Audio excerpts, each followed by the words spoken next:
Hello, useless eaters. As your unqualified, non-elected global human health overlord, I'd like to take this opportunity to flaunt my position of power and influence over society and share some of my plans for you and your future.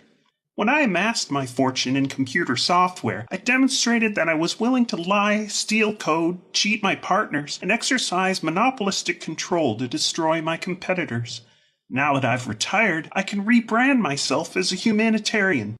With my for-profit foundation masquerading as a charity, I can advocate for population reduction and sponsor mass human experiments with unproven vaccines in vulnerable populations. Like my father, a powerful banker, eugenicist, and Rockefeller crony himself, it's always been my ambition to decide who lives and, more importantly, how many have to die. Whether it's under the guise of climate change or world health, it's really all about controlling and culling the human herd for fun and profit. In November of last year, I hosted Event 201, a war game simulation of a global pandemic.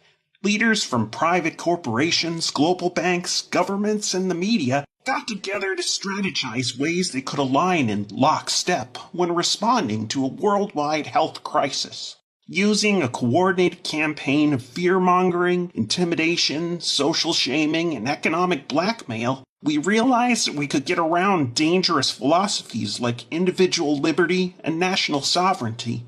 With an obedient population, we would be free to implement our own top-down solutions, like forced quarantines, social distancing, contact tracing, and mandatory testing, as a means to seize technocratic control of society.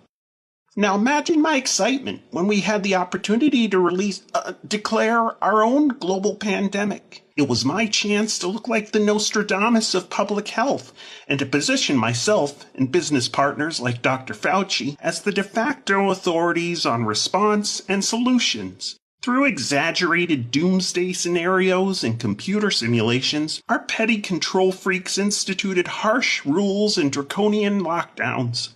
Even after our dire predictions proved false, scared and well-meaning people continued to submit to the arbitrary and foolish demands of their so-called leaders.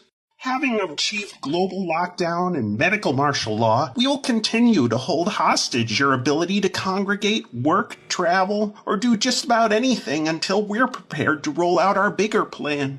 I'd like to call this Pandemic 1, because believe me, we have others in the works. Our final solution is to have you begging for us to vaccinate, tag, and digitally track each one of you like livestock. Not only will my foundation enjoy legal immunity and trillions in profits, but these mandatory experimental vaccines will move us so much further down the road to absolute centralized global control.